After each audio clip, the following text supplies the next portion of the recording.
Hello, everyone. This case that I'm just going to talk about, is it really a case of uh, lawlessness or intimidation? For me, that's just the way I'm looking at it. I just came out. I was actually supposed to do another video, and then I saw this tweet that Mr. Peter Obi had put out, and he's talking about the fact that his brother's house was being demolished, a property that he owned, and the brother called him that he had to go in there. But it's a whole lot of drama. Let me start from the beginning. Let's just go through it because I just started reading. I'm like, what is really, what is really going on? So Mr. Peter Obi started the tweet by saying that any society where lawlessness overrides the rule of law is not destined to be a heaven for investors. Recent reports showing that Nigeria's human rights indicators have worsened merely highlight severe shortfalls in government protection for civil liberties, personal security, and basic living standard.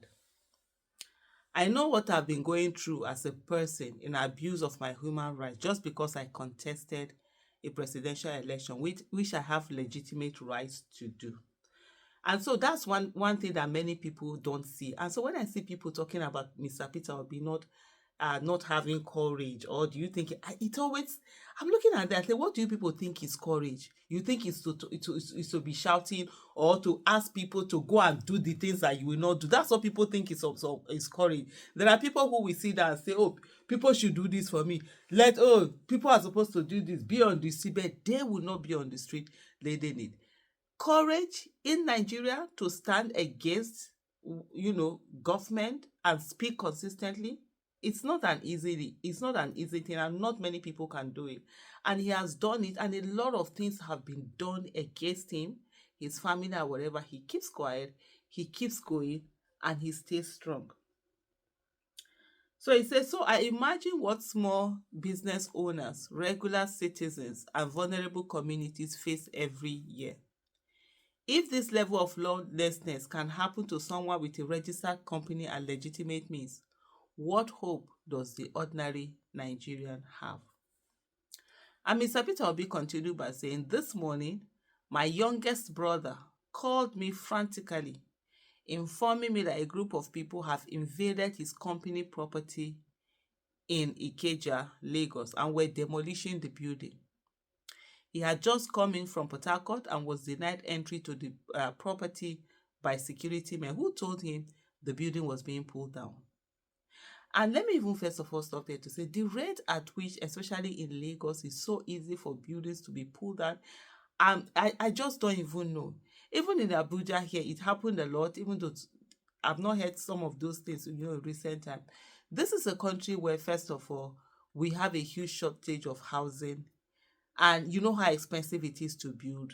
Nigeria, so you build, it's your money you are using to build, but government finds it so easy to destroy, to demolish things that they cannot build. And then sometimes you find that they will demolish it and then carry the land and hand it over to their cronies. That's one of the things that Wiki has been accused of doing here in Abuja. And you're wondering, even if you say some people didn't get certain land illegally or whatever, as long as it's not a major environmental, threat or something, you can do that paper. Find them. Even if you say they've done wrongly, well, give them a fine, redo those paper, let them pay whatever it is. And then those houses are there. You destroy these houses, you're not going to bring back another house to replace it. Even if you're going to do it, that house that would have been brought by there, build it in another place, because the house that you've destroyed, you're not going to get it back and use it somewhere else again. He said, okay, he had just come in.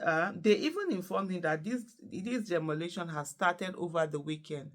As a peace-loving Nigeria, he quickly started processing to go to court immediately, not knowing not knowing what must have resulted in this, as they moved fast to destroy the home without any restraint. I rushed to Lagos from Abuja after the call this morning and I headed straight to the property. On arrival, I was met by security people who tried to bar me from entering the property. I humbly pleaded with them that the property belonged to my brother's company, and from the records, the company had owned the property for over a decade. They told me they had a court judgment and I immediately requested it. You will not believe that the court judgment they claim was issued against an unknown person and squatters. I went further to ask about a demolition order or permit, and there was none. Can you imagine? There was none of that. But you could openly, you could hit your chest and just begin to destroy. All you needed to do, bring some security personnel. That is it. The next thing, they will collect that land and they will issue it to whoever they want to issue it among themselves. And they own a land that they ordinarily do not own. How do you sue an unknown person? How does a court issue a judgment in such a farce of a case? No one was served.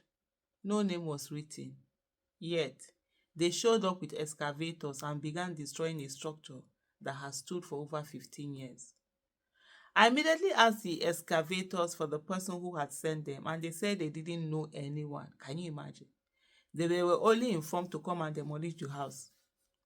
I immediately told them to tell whoever is it that I would like to speak with them if they can call my number, which I share with the excavator, so that I can speak with whoever gave them the order to demolish the property. I stood there from 10 a.m. to 2 p.m. waiting to get a call at least, and nobody called or came. The contractor even said he didn't know who sent him. Really? 2 men later came and said they would like us to go to a police station. I asked if they even had a demolition order, but they had nothing. The whole situation screamed of coordinated lawlessness and impunity. Our country has become lawless. I just started reminiscing about how just over the weekend I had a meeting when someone told me how he had investments in Ghana, Senegal, and the Benin Republic, but won't touch Nigeria, despite his market being here. I asked him why. His answer was piercing. Nigeria is a lawless country. Until we have laws that protect people, nobody will invest in Nigeria. I'm just shocked. How did Nigeria get to this level of lawlessness? What kind of a country are we trying to build when the rights of citizens, their lives, their properties, and their voices are trampled upon daily? I remain committed to a better Nigeria where lawlessness will be a thing of the past. Protection of life and property, respect for human rights, care for the less privileged, and basic education for all children. A new Nigeria is possible. For me, I think this screams more of intimidation than even the lawlessness. Yes, there's lawlessness in Nigeria, but is it really just this was done or because he happens to be Peter Obi's brother? Or now they begin to go everyone and everybody that is either related to Peter Obi, supports Peter Obi, stands with Peter Obi, or with Peter Obi. These are some of the things that we have to begin to ask. There are a whole lot of things that will be done. And for me, what I would say to everyone is, let's tighten our belts. The only way that they can intimidate us is if we refuse to look fair in the eye and say, bring it on.